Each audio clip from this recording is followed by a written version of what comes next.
Hey guys, welcome back to the Dialed In Podcast. This is the Low Equity Edition. We are joined today by Erina and Anna. Erina's freezing. Anna is, we're both jealous of Anna being in California compared to Texas cold weather today. As always, we're sponsored by rockabouleads.ai. They have great leads day one MLS direct data where they filter out all of the low equity leads so that we can get there first compared to everyone else and all the other data aggregators. So, Anna, since you were the newbie, can you tell us a little bit about yourself, where you're from, how people can work with you, and all of the other good things?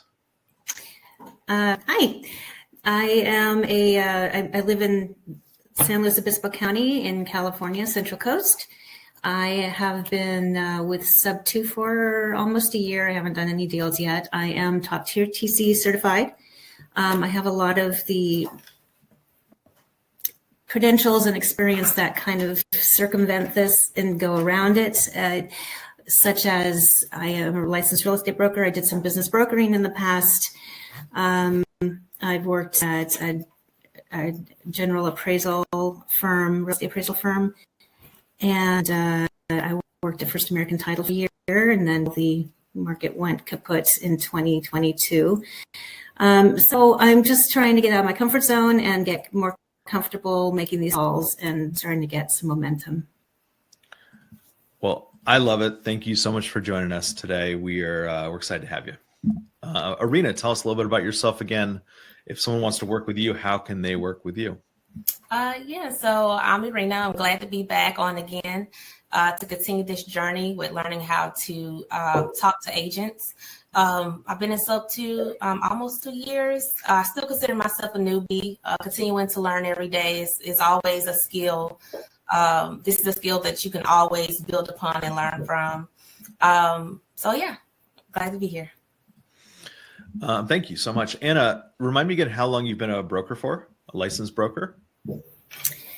Well, that's a complicated one because I started in Portland, Oregon area in 2003, and then we moved here in 2005, and I got my real estate broker license in 2008, and then I started a business broker, and then the Great Recession happened, and I lost my shirt, and then started working actually started driving 40-foot transit buses in 2010. So that was interesting, but it was, so I've had it since 2009, and it's mostly been shelved since 2011, I guess. I just sort of tucked my tail and ran away, and I've been doing the analysis paralysis since about 2012, looking at different, getting involved with a lot of different trainings and masterminds and in-person classes and things like that, but I just haven't quite found the niche until I got into SubTo, and I felt like that was the tribe, and I just need to find a team, if you will, and just start getting it going. One of the biggest challenges I have, besides being fearful of the phone, is the money. The seed money.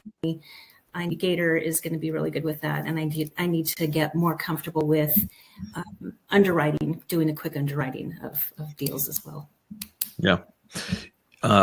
First of all, 12 or 13 years of analysis paralysis. We've all been there.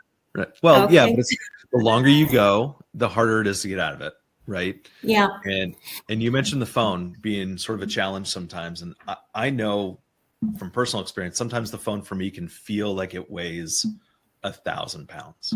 Mm-hmm. Right? It's even for me, it's just making that first phone call. Yeah. How can I get past that first phone call so that I can get that one out of the way? Consider that sort of like a very, very rough draft for the day, and then move on to the calls that I really do want to make well. Get the bad ones out of the way. In fact, what I do, Anna, is I'll call intentionally a very easy call just to get one out of the way, just to kind of warm myself up, warm my voice. I know that I'm not going to get sworn off the phone, but I'll call, here's what I'll do. I will call an agent who has a recently renovated property listed. And so I'll call them up and I'll say, hey, is your seller possibly looking for their next project? I'm looking to connect with some buyers in the market. I'm a local wholesaler and I'd love to sell them any upcoming deals. And the reason that I do that is because it's guaranteed that they're going to say, yeah, absolutely, send me the deal. Like 99% of the time, it's guaranteed they're going to want that thing sent. And there may not even be a deal in place, but I'm doing that just to kind of get those nerves out of the way. One thing I also noticed too, Anna, here is that I'm intrigued by your, what'd you call it? The 40-foot trailer truck. What was that? Transit buses. Yeah. Okay, so here's what's really interesting. Here's the comparison that I'm reaching for here. So all I did there was ask an additional question, and we learned something really interesting about you. Yeah. 40-foot transit. If we didn't push that question of how long have you been a broker for, which is a completely innocuous question, but it was a question nonetheless. And you just kind of went down a different, maybe a little bit of a different path than Erina and I were expecting, but we learned something about you. So thank you for that. Yeah, I can't even back up a car, but a 40, oh my goodness. Super interesting. Yes. Yep. It was surprisingly fun. It's just dealing with some of the passengers was not, sort of a challenge, but driving those things was actually fun than you would imagine. Wow. Yeah, I mean, I have my son is now 20, but I've been single with him since he was 5, and he is on the autism spectrum. So, part of this is just, it's not really, it's a poor excuse, but, I've been focusing when he was younger with the occupational therapy, the speech therapy, and trying to just get him where he needs to be. And that took a lot of financial integrity too, which was not so easy. But anyway, yeah. Anna, I also have a son who is autistic, and I know exactly what maybe not exactly, but I have an idea of what you've been through. And I know exactly what that feels like. It is completely exhausting, and it takes so much work from the parents. So good on you for doing everything that you can for your son. Yeah. It's a grind. It's a grind. Well, okay, cool. So let's take that lesson of just asking an additional question right into our phone calls today. Maybe we can get some additional information out of the agents that we're talking to today. Erina, you're going to start from the top. Anna, you're going to start from the bottom. I will be here waiting for you guys to get on a phone call and providing guidance as I can. Awesome. Good luck. That's good. Thank you. Thank you.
This is our main office line. You're calling the right number, if you will. Okay, cool. So if I have interest in one of his listings, who's the best person to talk to? What is a specific address? Because that would help me point you in the right direction. Sure, it's 3617 Cortez. 3617 Cortez Drive.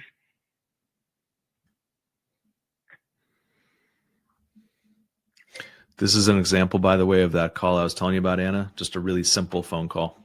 Okay, you want to reach out to Philip Bentham? His cell, ready when you are? I'm ready. Yep, 972. Okay. 209. Got it. 2290. Cool. Thank you. I appreciate your time.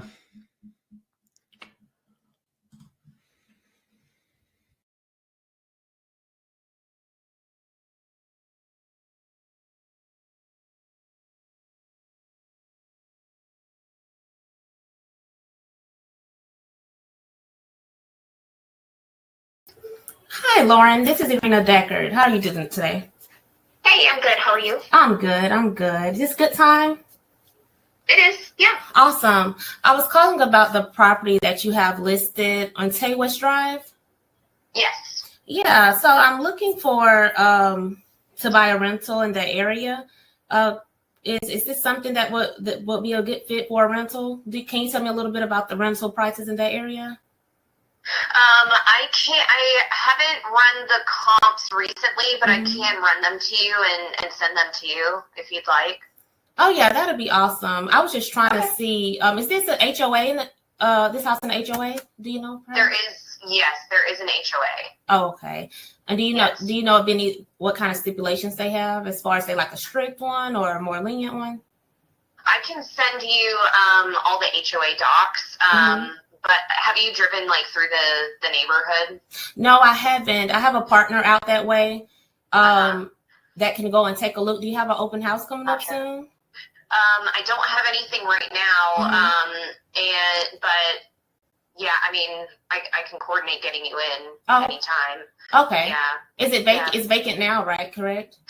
No, the seller lives there. Oh, okay. Yeah, because I didn't see any pictures on the listing. Okay.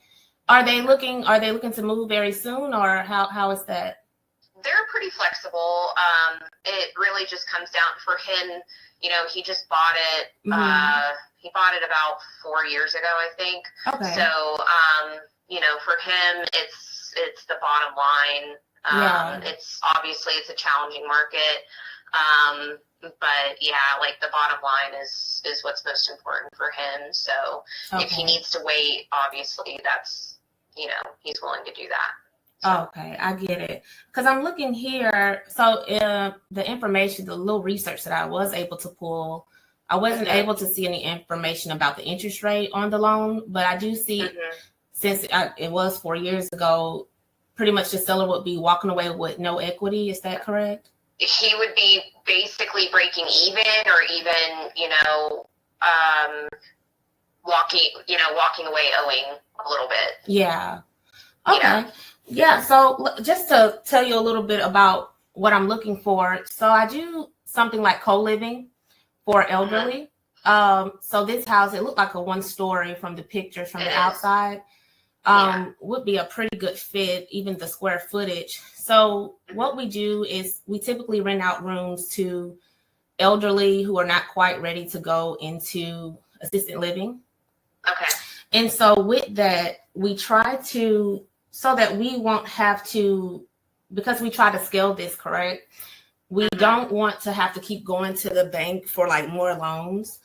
And since I know that you said that your seller would be walking away with even having to pay possibly or breaking even, would you think your seller would be open to if we were to take over the payments of the mortgage? Of course, making sure that you get your commission and we would cover the closing costs, as well as putting, you know, some money in the seller's pocket to walk away with so they can have something, you know?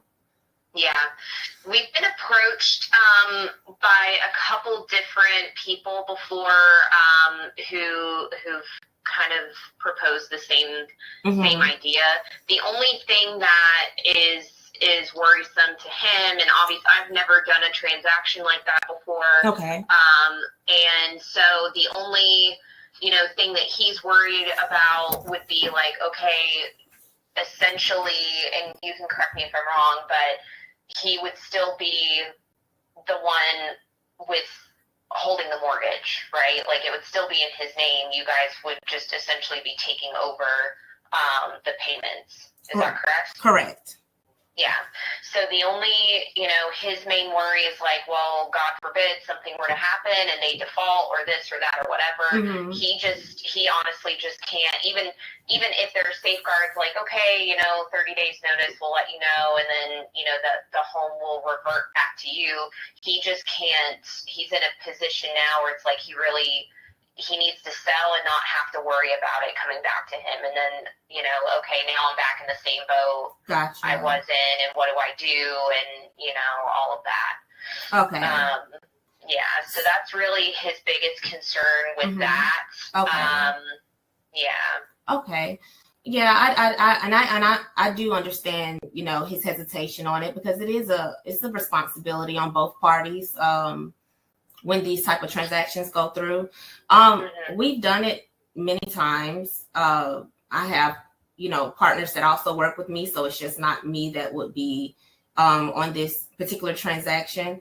I know that you said that it was a concern that if it was to default, he wouldn't want it coming back to him. Is there any other clause that he would possibly open to that we can put into the documentation that would make him feel more secure in doing a transaction like this, so that he can walk away with something? I don't know. Okay. Just from my end, I'm not familiar with what protections could be in place. If there were a default or something like that, I just know, based on previous conversations with him about this, he's just like, I just want to walk away and be done. Gotcha. I just don't want to, I don't want to have to worry about, a year or 2 years from now, like, okay, something's happened and they can't, they don't want to hold it, whatever. And then now I've got a problem and I have to figure out what I'm going to do next. Gotcha. Okay. Yeah. So yeah, I mean, it's he's in a tough situation. He bought when the market was high, and he put, 5% down. So it was an FHA. Yeah. And, so it's like a lot of that he's been paying into is just an interest at this point. So, yeah. What it's worth and what he's making is very, very narrow. Okay. Yeah. Okay. I understand. Well, okay. So if and I do hope that it sells. I know you just placed it on the you just listed it yesterday. If down the line that if you aren't able to sell, which I do hope that y'all get y'all sales price, and I hope he's able to get rid of it. But if by chance later on down the line, if y'all have to start like reducing the price and things, what I can do is I can send you like a formal offer to your email, just so you can have that option down the line if it doesn't work out how you all are planning for it to work out. I have the email Lauren Dean at remax.net. Is that correct? Yep, that's it. Okay. So yeah, what I can do is I'll send you a formal offer. Hopefully I can get it out to you by end of day, if not tomorrow. But do you have, if this doesn't work out for us, is there any other properties that you possibly have that can kind of fit that model we're going for? I don't right now, but I can save your contact info, and if anything changes, I can let you know. Yes, please do. Let me give you my business number. This is my personal number. You can reach out to me on that one as well, and let me know when you're ready. Yeah, I'm ready. It's 817 476 7949. 7949. Okay. Yeah. Awesome. And then I'll send you over that email, just a breakdown of what we can offer, just something that you can show your seller if it comes to that point. But yeah, keep me, informed if you have anything else that comes across your table that would be that, okay? Okay. Yep, that sounds good. Awesome, Lauren. Well, thank you, and you enjoy your day. Thanks. Awesome. Bye.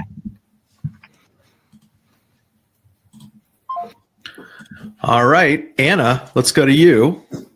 What do you so think? Good.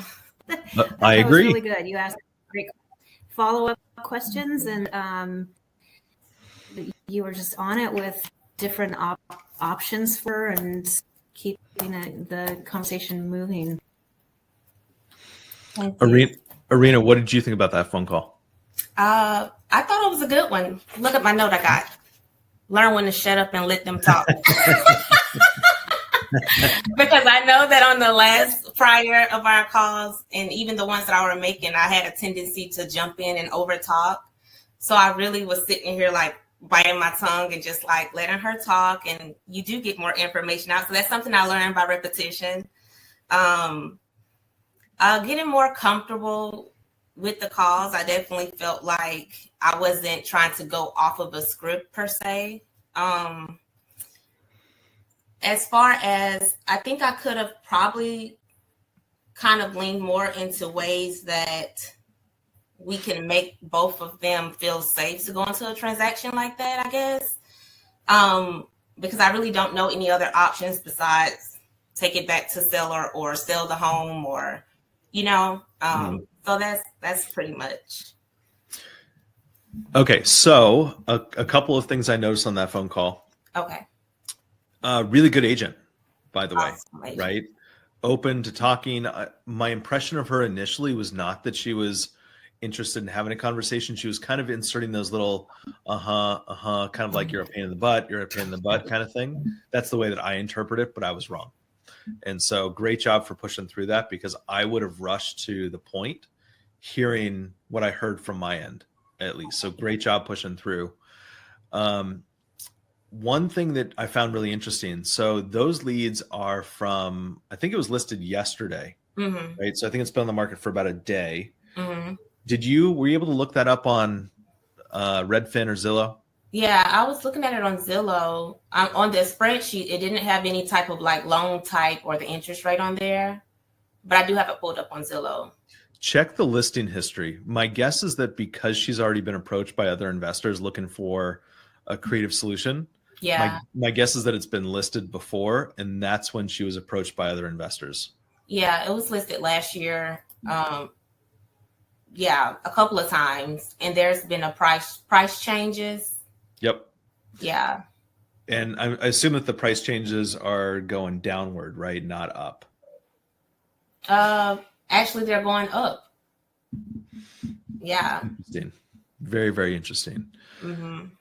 Okay. So, the beauty of these types of leads, since we're calling on day one, is that we're generally the first person calling unless the property's been listed before, right? Mm-hmm. And so anytime I hear an agent say that, oh, we have been approached on this property by other investors previously, it tells me that the property's been listed before. So I would kind of go into a little bit of a conversation of, it sounds like you guys have been on the market before. What's been the feedback you guys have received? Something along those lines. Okay, that makes sense. And so that's going to kind of guide the conversation. Mm-hmm. But I think even before that, what I want to see from you is, instead of pitching creative before you pitch your mission, I want you to pitch your mission before you pitch creative. Okay. Meaning you pitched kind of like you were talking about interest rates and mortgages, and then you went into, this is what my husband and I do. We buy houses for co-living. Okay. Right? Lead with the co-living, because I think that the attitude from the agents are going to change. Okay. If you lead with that mission driven, then they're going to want to help you more, and they're going to be much more open to hearing about how you purchase properties. Gotcha. That's the only feedback that I can probably give you on that phone call. I think otherwise, that's one that eventually will sell. I don't think that the seller's going to get what he wants, but hang around. It's showing like cash to seller negative $15,657. So yeah. Yeah. So your job in this situation at this point is just to educate, provide information, build that rapport with the agent and build that level of comfort, so that when they do come to the realization that, holy smokes, I'm not going to be able to sell this property for what I thought I could sell it for, then you're still there. You're still hanging around. Gotcha. Okay. And I also tried to do like one of the videos that you referenced. Essentially, in that video, I'm really just reiterating what I would come to the table with. Correct? Mm-hmm. Yeah. So what I do in those videos, and Anna, what Erina's referring to is after every phone call like that, or even better, meaning that they're open to an offer. Sometimes I won't submit something if they go, "Hey, no, you're wasting your time." But if an agent says, "Okay, yeah, we'll take a look at something," what I'll do is I'll send them over a formal offer. Where's this deal, Erina? What state? It's in Florida, St. Cloud, Florida. Okay, cool. So I would send them ideally an offer on a Florida state contract, NAR contract, or realtor contract, whatever it's called in Florida. And I would attach a video with it, and I would explain to them what the offer is. Because if you take a look at our offers on a formal, like if you take a look at our offers on a CAR form, a California realtor form, it's not going to look like we're paying full price. But in reality, we are, right? Because our purchase price is always the mortgage balance plus whatever the cash to seller is, including arrears, if there are any. That's all that our purchase price is. And you can actually write a contract, write up an offer that states that our offer is going to be the mortgage balance at the time of close plus the cash to seller. And the reason that you do time of close is because let's say it's going to take us 30 days, Anna, to close this transaction. How many more mortgage payments are they going to make? One, right? And so even just one mortgage payment is going to pay down the principal on the loan that they have in place. So I explained and that as would much. Be. Go ahead, Anna. I'd say so, but the mortgage balance would be like seller. I mean, they would put the note on that, or we would do SubTo. Okay. Same. It's the same thing, right? So it's SubTo, but yeah. For their protection, they're going to receive a promissory note and a deed of trust. Yep. So, Erina, that video is super simple, right? It's what was her name, Erina? That agent? Lauren. Okay, that's my wife's name. Okay, so hey, Lauren, this is Mike. I'm calling, or I just sent you over an email with a contract that we discussed on the phone earlier. I wanted to clarify exactly what my offer is, so there's no mistaking what my offer is. And simply put, my offer is going to be the mortgage balance at the time of close plus, in this case, I'd probably offer $3,000 to $5,000 cash to the seller, max. And I would emphasize that we're paying your commission separately. The seller does not have to pay your commission. We're going to pay all of the closing costs. I know that you mentioned the concern of the seller in this situation. Sounds to me, and for good reason, that they are concerned about what happens if payments aren't made. Here's how we protect a seller, X, Y, and Z, however you decide to do that. And I understand this probably isn't the seller's first choice. However, I'm going to follow up with you to see if we can possibly help you out on this listing in the future or anything else. I would love to work with you on any other listings that you have coming up that might potentially benefit from this type of an offer. Okay. Awesome. That's simple. I always overthink it. It's super, super simple. Explain what the offer is. Okay. And then I always like to reference back to what their concern was. Just address it immediately. And, most of the time it's going to be the same one. What happens in the case of default, right? Yes. And so you can kind of pivot your conversation the way that you want to, or at least this is your opportunity to pitch the way that you protect a seller. Okay. And the beauty of it is that they see you, they see that you're a real person, and that's your opportunity to stay in the game and continue to fight and follow up and just kind of be there at the end. You want to be the last woman standing. Gotcha. Great job. Gotcha. Really good phone call. Let me try to make this one phone call, Anna. I was gonna try to make that simple phone call to an agent with a renovated property just to kind of warm up, if you will. You want to hear that? Okay. Okay, cool.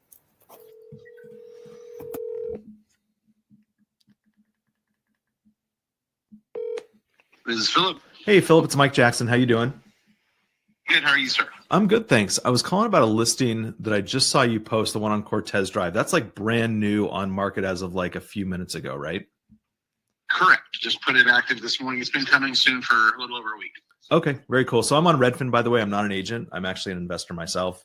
I'm always looking for fix and flip types of properties, but I was calling about this one in particular because I was wondering if your clients who did this renovation are looking for their next project. I have a property coming up in that same zip code that they might have interest in if they're looking for their next project.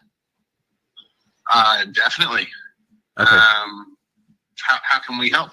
Well, I'd love to send it over to you. I have your email address here, so I'm happy to shoot it over to you just so you can take a look at it and see if it makes sense for either them or maybe even other clients of yours. I'd love to send you guys deals as they come up on my plate. Perfect. Happy to help. And this is something you have not fixed yet? You're just trying to get it off your inventory? Correct. Yeah, exactly. We have it under contract currently, and I think we're just trying to wholesale this one. And we probably come across 3 to 5 every single month in this area that we can't get to just because we're so busy on other projects. Understood. Yeah, I have a couple resources for you that can help. I love that. Perfect. So send them to me, and I'll help you get them off your plate. I love that. It was great to meet you, Philip. Thank you so much for your time. You too. Take care. Bye-bye. Kind of like I feel a little bit of a weight off my shoulders after making that phone call. So what I would do at this point is just kind of ride that momentum into other phone calls that are probably a little bit more challenging than that. That was probably the easiest phone call of all time.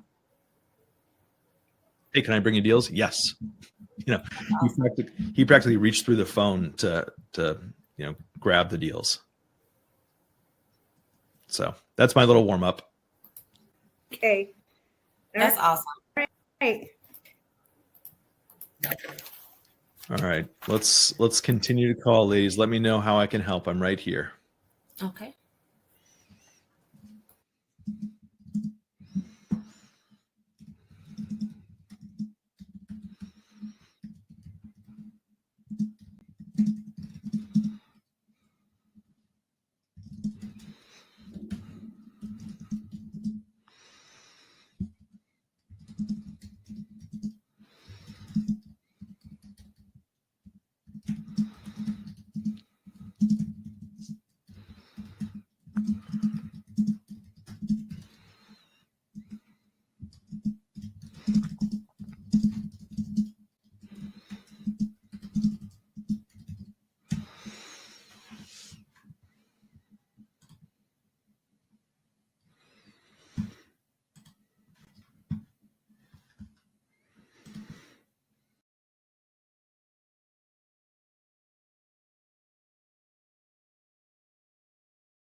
My name is Anna. I am calling about your property that you're listing on 72 Chappelle Road.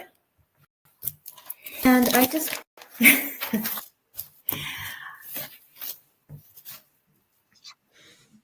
wanted to, yeah, I'm sorry.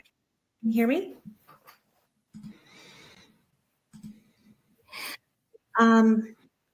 I was just calling to get some information about it and like how it looks beautiful. It looks like, but it was mentioned it's sold as is. Can you tell me kind of some information about it? What's some renovations and what's the story here.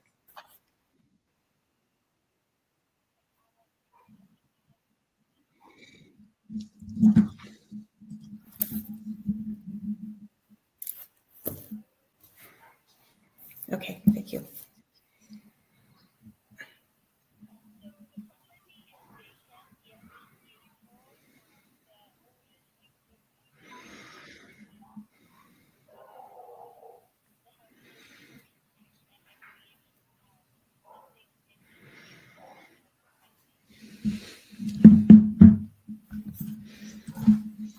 Okay, great.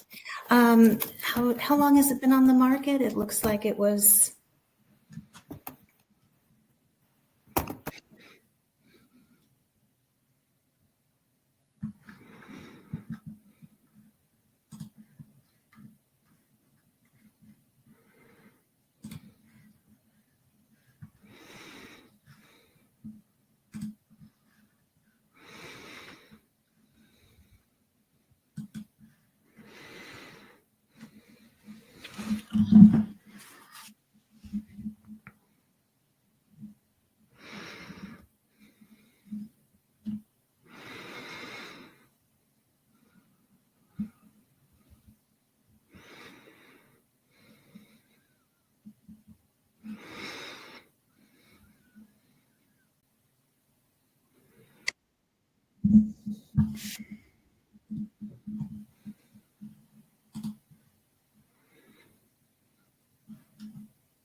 Hey, Jeff. My name is Mike Jackson. How you doing?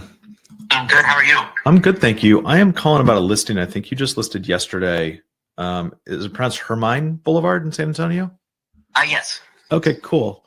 I'm over here in Austin, and I primarily do a lot of work out of San Antonio. I'm looking for some properties in San Antonio, and so I saw this one. It jumped out to me. I know that you guys are brand new on market. Have you guys gotten a lot of activity? It looks like a great place. We don't have a lot of activity. I put it on the market, and she forgot to get me a key, so I'm getting a key made to get it over there. Got it. Yep, I put it out there and told her she was lying. I was like, I need my key, so I can go put it on there. She's like, oh my God. I was like, great, really? So I'm supposed to get that today. You know, it's so funny. Those feel like keys to handcuffs, because once you have that key, you can finally start to sell the property. You're right. I'm like, people want to go look at it. That's exactly right. Let me tell you kind of what I do, Jeffrey, if you don't mind. And Okay. You can kind of tell me if this makes sense for us to continue a conversation. I just want to be as straightforward as I can be. So what I do is I buy homes primarily in San Antonio. And then what I'll do is I'll resell them to people who struggle to qualify for conventional financing. And so the way that we typically acquire homes like that is we simply come in and we take over the mortgage that's already in place.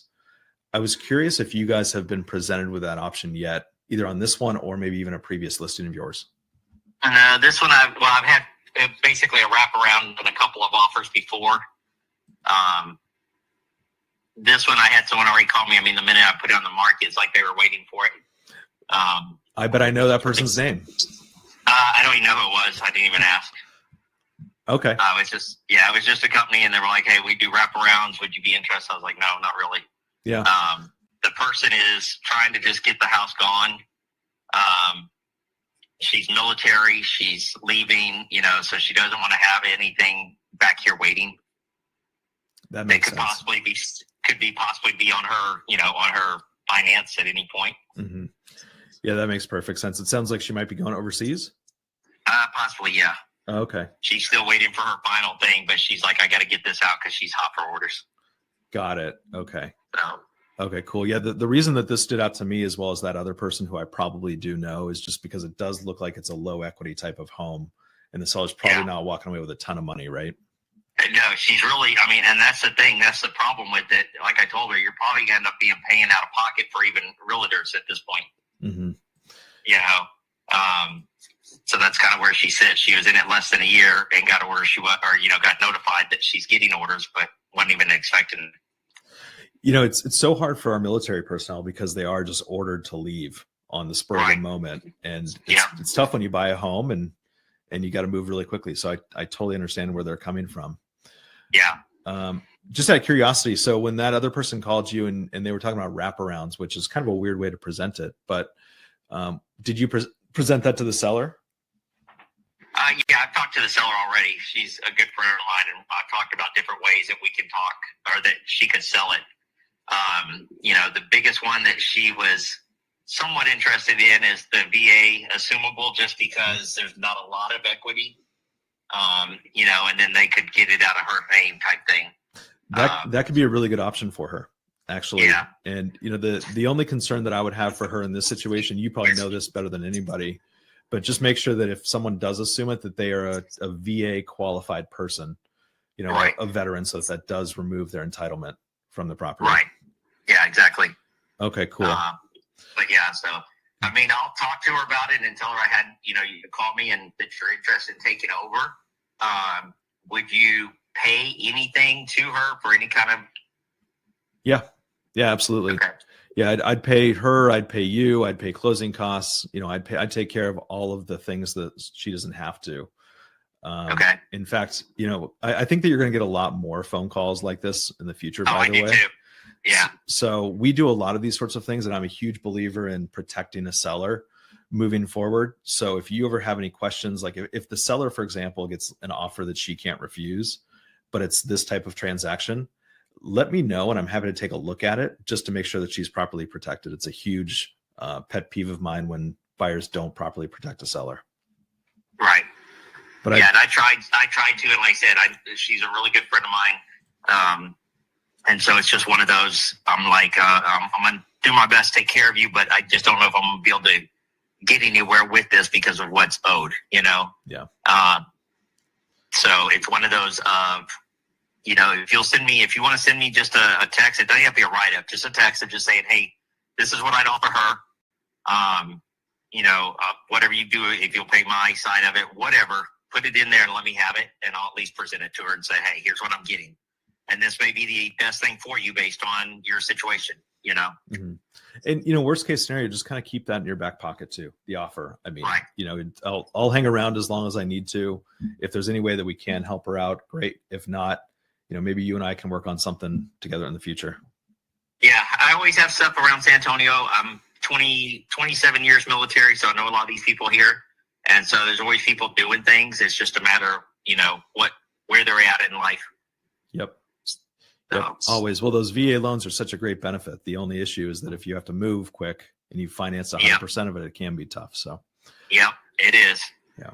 Well, yeah, if you want to send me a text and just give me an idea of what you're looking at, I'll present it to her. Okay, that sounds great. It was great to meet you. I'll send that over to your email address. Let me just clarify with the one that I have here. I have your jeffreyfry.bliss@gmail.com. Yes, you can send it to Gmail or Yahoo. Probably Yahoo would be better. Okay. Same prefix at Yahoo?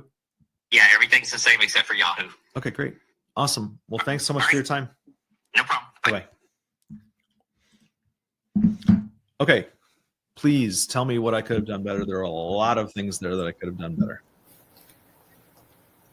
I do like how you switched it up and kind of went to the point, got to the point of just saying, was he open to it? He kind of seemed like he was I felt like you kind of matched his pace on, I don't want to hold you. I just want to, just to not waste your time.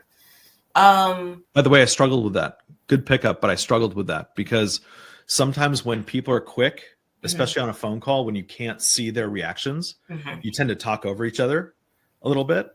And that bugs the crap out of me when I do that to other people. So that was something that I could have done a whole lot better. Yeah. But it was good though. I think that he appreciated that, to just kind of get that out the way. And y'all were able to go on from that conversation. And that's, for me, pretty much it. I like how you made that connection with him. You that's a good relationship for you to have because he is in San Antonio. So I think that even how you kept the conversation lighthearted, you were able to joke around a little bit. I do like that. And his, they kind of calm down and they're really open to telling you everything or talking more to you once you just kind of relate to them, I guess, and, you know, go back and forth with a little banter. You know, a person who attended yesterday's session posted on the SubTo Facebook group, and they said that regardless of what happens on the phone call, you're still going to have your birthday tomorrow, right? Mm-hmm. It's just a comment on nothing can go so terribly wrong that it's the end of everything on a phone call. And I like to think about that because it's nice to have fun and joke if you can. You know, my wife jokes that I don't even think her joke's funny, but she jokes that my jokes don't land all the time, and she's right. But I like to think that my jokes are a little bit higher level than some people are capable of, which isn't the case. But, you know, have fun with it if you can. You know, it's not, I got hung up on yesterday live, and I got hung up on because I asked the agent, I asked her, she said that the bank won't agree to do SubTo. And I said, oh, which bank? And she hung up. So it's not like I did anything wrong, right? I just asked a question. She hung up. She was upset. But it's just a lesson to me that things aren't going to go so terribly wrong that I'm going to stop making phone calls for the rest of my life. Got it. So I learned from that. What else? By the way, Anna, I wish you would have corrected me on the pronunciation of your name. Sorry. Yeah, you know, I made contact with 72 Chappelle in Atlanta, and I for the life of me had to get on the speaker. I'm like, what the hell? I do it all the time normally, and now I can't find the speaker option on my old phone. So I figured I better just mute myself again, and rather than have you listening to my one-sided conversation. But that's okay. How did your call go? It went pretty well. I think it got, you know, I got thrown into a phone tree, and then had to identify the property, and then it rolled into Cassie, who looks like she's probably a newbie who's working this deal rather than, you know, because her name's not really on this that I could see, but I do have her phone number. I got some information about it. It's just under 20% equity, so it's, you know, the one in Logan is only 10%, so that one's probably a sweeter deal. Yeah, I think she said it just went on the market yesterday, and it seemed to be, she wasn't super. I asked about you know, seller financing and, you know, creative financing. She had no idea what it was. Yep. But I would send over, you know, and follow up. Okay, good. Awesome. Any feedback on my phone call? What could I have done better? You know, I think fantastic all the time. So I'm going to clip that part right there. Really, I'm going to clip that, and I'm going to send that to my wife. Thank you. You just pivot really smoothly, in my opinion. You know, you seem like okay, well, this isn't going the way I want to, so let's try this, you know. So overall, I think, well, yeah, you said that it's not which, sure, but whatever. But overall, it seemed, you know, you got some information out there. You create this relationship and built some rapport. It's going to be a great long-term relationship if I choose to build that up, right, and maintain that relationship. Mm-hmm. And I think ultimately, I do think that she's probably going to choose to go the SubTo route on this one, but it's just a matter of time. And she has the time pressure, the seller does, of moving, right? She's being PCS, so she has that time pressure on top of her, and she also has a few people who are now calling her. And by the way, the other group that is calling her is a very skilled group. So it's not like they're, you know, run-of-the-mill type of creative finance Facebook group people and non-SubTo people. They're real SubTo buyers. And so it's going to be really interesting to see how all of that shakes out. But she's not going to walk away with any money traditionally. And she has her agent who is her close friend who's shooting her straight, which is the best thing for her, whether it ends up for our benefit or not, right? She has someone who's shooting her straight. And Anna, as a broker, Have you seen a lot of agents in the past who they'll kind of talk around the subject, or they won't be as direct with the seller as they should be, even though it's in the seller's best interest to be honest? Yeah. But also sometimes the seller or the client, they don't want to hear very specific ideas how much they want to get or how much it's for, because they've done their own searches, or, you know, everybody has an opinion. And sometimes it's difficult to change their ideas of what they can realistically get, and then you just have to kind of wait the time. But, you know, the first 30 days, as you know, is the most crucial for any kind of listing, and then it goes stale. So I see both sides. You know, it's really interesting. Something just occurred to me, and I'm kind of curious about your guys' feedback here.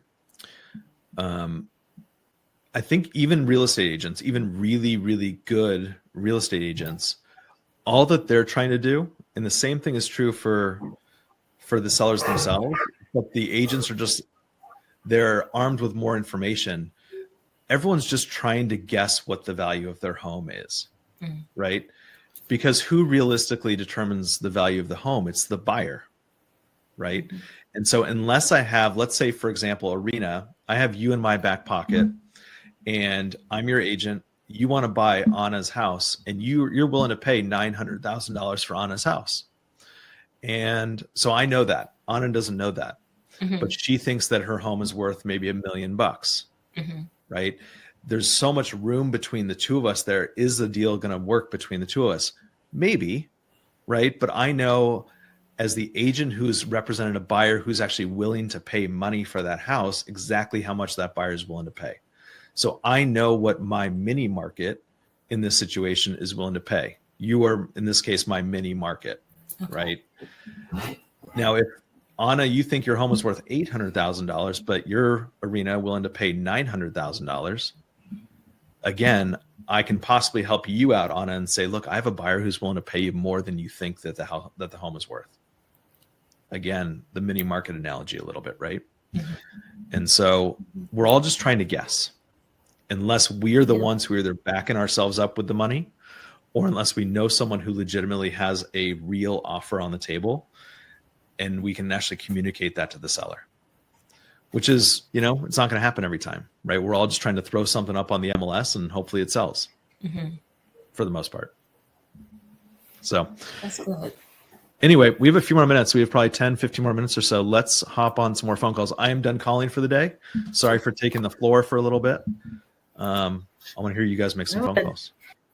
The agent that I spoke to about the one on Tay West, she texted me and said that actually it's being represented by another agent and to give her a call. Okay. Is that typical? Or she must have been the previous agent that had the property listed. Is that correct? Maybe, or that other agent might be on her team. Okay. Or something like that. Okay.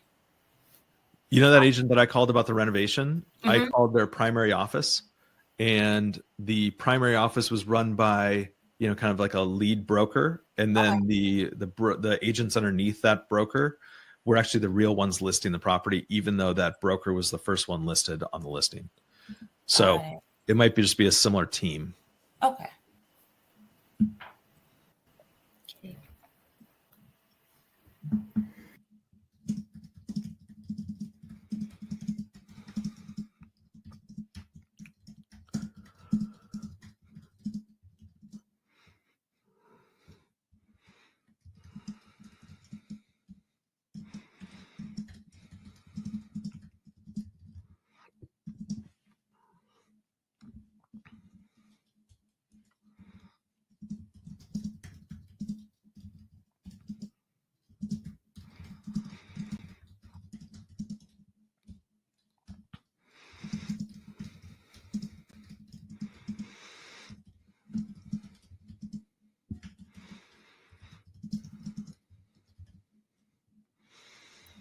Hi, my name is Erina Deckard. Is this Benito?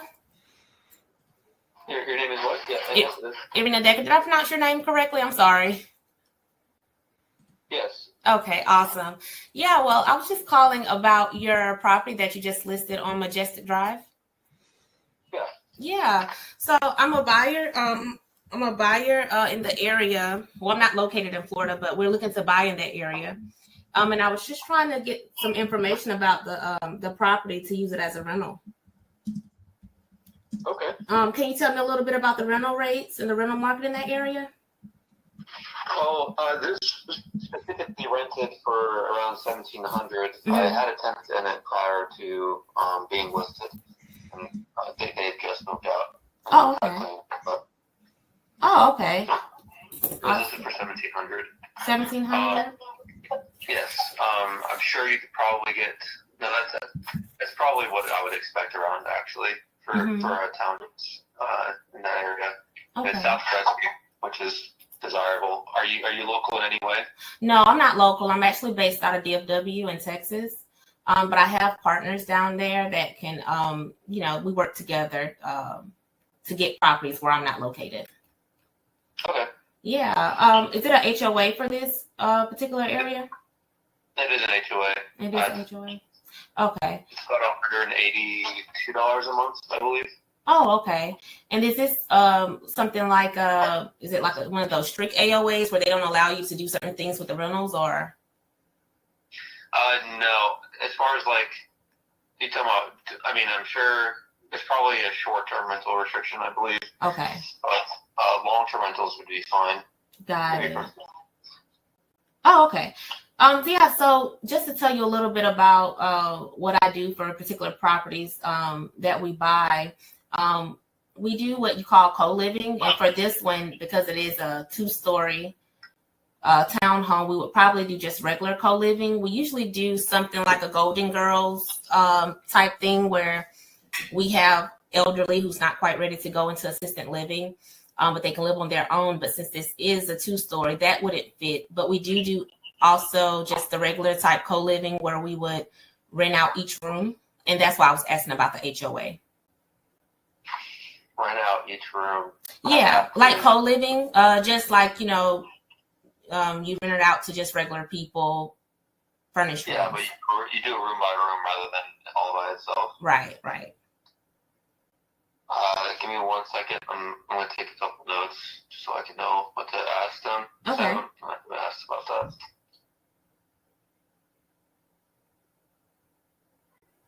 Questions? Or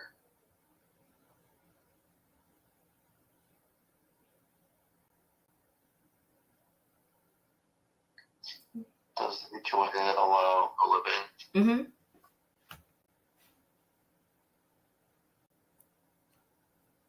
Yeah. So how soon are the sellers looking to sell? Are they just trying to get rid of it because they're trying to just get rid of it, or? Yeah, they're just not wanting the burden of owning the house anymore. Gotcha. They just don't feel like renting it out. They just basically they said they weren't built for renting stuff out. Yeah. Long term. Completely understand. They are highly motivated. If it doesn't sell within the next couple of months, they'll probably put it back up on the rental market just because they have to. Okay. Because they won't be able to afford to hold it for long term. And I'm being transparent about this because the price that it's listed at is the lowest that they can go. Yeah. They are already breaking even. Mm-hmm. Yeah. So I know that you said that they're breaking even with the sale price. Typically, how I prefer to purchase properties is where we would take over the payments, keeping the mortgage in place. Of course, we cover the. Mm-hmm. Is that something? Have you done a transaction like that before? I have not, Mm-hmm. And that's not something that they would be interested in at this time. Not yet. Yeah.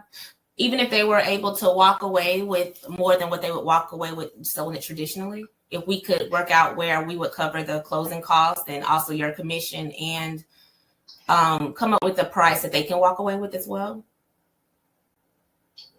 Costs, commission.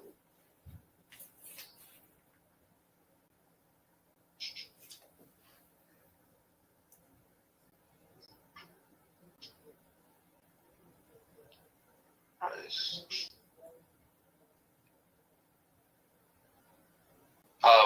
Mm-hmm. If so, what are you talking about here for the creative financing? Basically, you take over the payments, but the loan stays in their name, right? Correct. Yeah, I'm looking here. Is it a VA loan that they're in? Was this purchased on a VA loan? It's assumable. Yeah. So they're not trying to use that their entitlements to purchase anytime soon.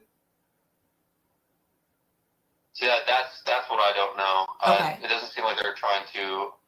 It doesn't seem like they're trying to anytime soon, but that could always be in the back of their head. So I'd have to talk to them a little bit more about that. Yeah. Usually, they had said that they wanted to be completely clear of it. To be completely clear of it. Okay. But I mean, if push comes to shove, they may be a little bit flexible. Yeah, in the event that I know that you said you can't drop the price any lower. And if it doesn't sell, which I hope that they get what they want out of it. But just to put it out there, we do put in protections for both the seller and for myself. If they were to go with that, what we call like a creative offer, it's like an informal assumption. So do you think they would have any concerns? Is that why is there any concerns that you would see that they would have as to why they wouldn't be open to an offer like that if they were able to walk away with something? Just the fact that the loan is still in their name. Right. And if we were to come up with an agreement where we could document where if I was to default on the loan, right, where it would come back to them, or we can put in any type of protection that they want in the documents that would make them feel at ease to do the transaction. I have to see what that looks like. Okay. Gotcha. But other than that, it's definitely, I also have to ask them if they're wanting to use their eligibility soon. Okay. So I need to inform them that, I have already informed them that it ties up their eligibility and all that. I wanted to just be free and clear of the loan. Gotcha. And we've worked with other sellers who've had where they were able to purchase and also do what essentially is called like a SubTo deal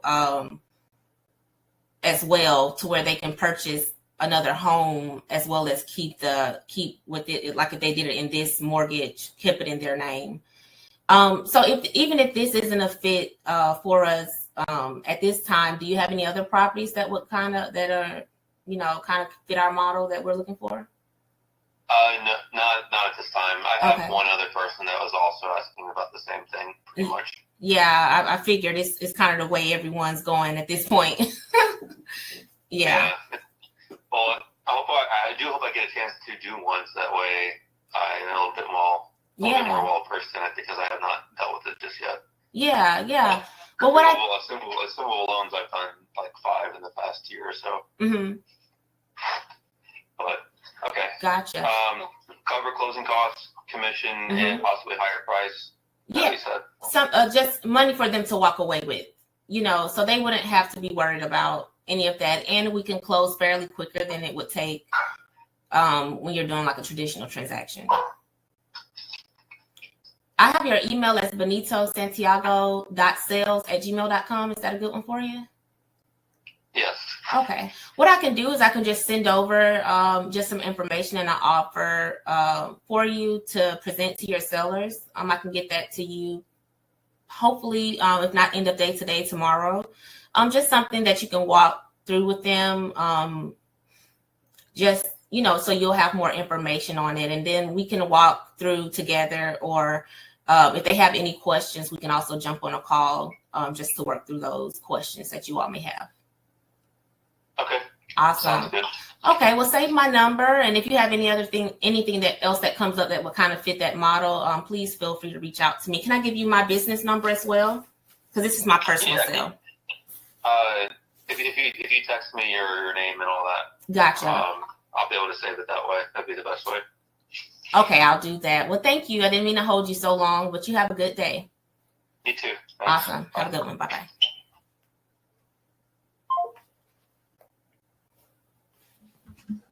Anna, what did you think of Erina's phone call?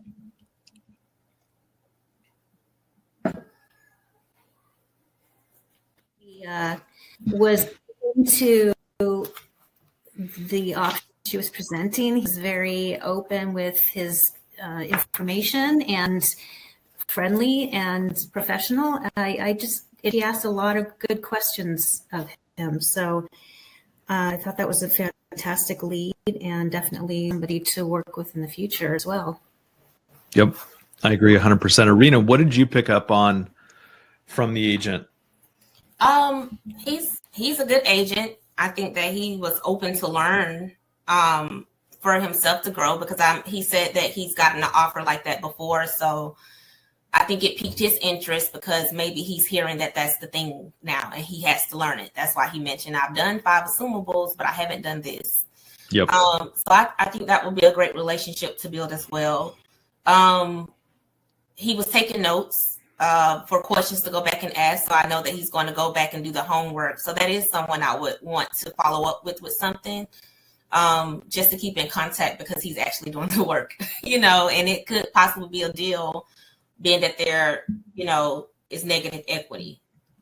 And that's what I found so interesting about him, was he was taking notes, right? He would pause for 10 seconds, 15 seconds and make notes. There are very few agents that will do that. What I was thinking is either he's a brand new agent or he just wants to learn, right? But he at the very start started to take notes. Like, is this an HOA? He took us a few seconds and he wrote his notes down. So he is one of those people, just so you know, in the future, I think that he is going to check, that all of the I's are dotted and every single T is crossed, and he is going to stay on top of it, which is a good thing for the seller, I think, right? And so let's think about for a second, that type of a personality. And I don't know the answer to this. This is more of a mastermind minute or two here. How do you think that we can appeal to that type of an agent who is so meticulous in the details? That's open to you too, and I'm kind of curious if there's a way for us to speak with him or present him maybe different information that he would find more value in, just because of the type of personality that he is. Just to build like a relationship, just be like, hey, reaching out. Hey, I remember you said that, you didn't know anything about a deal like this. Let me send you over some information so that you can kind of learn, just to have in your arsenal for your other sellers. I think that would, part of building rapport, that would be like, oh, okay, something like that. And also just offering different, when you're presenting offers, relaying out all the specifics of which each offer is. And if you're doing like a trifecta, the 3 different offer kind of deal, or however you're presenting something, just laying it out very clearly and concisely to him so that he can understand it. And, just keep following up with him with different options and opportunities, or ask him about some that he might come across, so that he continues to learn and more comfortable with this type of scenario.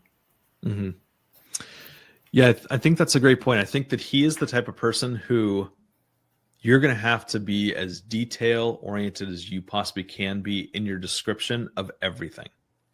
That's kind of the vibe that I got personally. It's let's explain to you the nuts and bolts. He's going to want to know technically how all these things work, not just theoretically, but the theory here is, we take over the payments and we buy the property. That's kind of like the theory, the really high level. He's going to want to know, okay, how does the title company actually close this transaction? And so maybe that type of personality could be benefited by us referring our referral partners to them, meaning not even referral partners, our supportive partners. Maybe we have a fantastic title company in Florida or wherever this property was, or we have a fantastic attorney or even a loan officer that can explain to this person how their seller can go buy a new property, but keep the mortgage in their name. He's going to want to know all of that information, which I think is great. So it's sort of it gives me assurance that building that sort of a team to support you is really, really important. It's not just you, Erina, not just you, Anna. It's all of us, right? How can we all kind of help each other, and who is part of our team? And I think that he is the type of personality who could really benefit from that personally. That's awesome. All right, ladies. Well, we're past the top of the hour. I don't want to keep you guys too long. Anna, we're going to get you on a live phone call, unmuted next time. I know. I'm going to work on that. I don't know why I couldn't find her. When can I do this again? Anytime. Sign up. You have the calendar. You can sign up anytime. Okay, great. All right, Thanks, guys. Mike. Thank you. And thank you guys for watching. Thank you guys for your support. We'll see you guys next time. Awesome. Sounds good.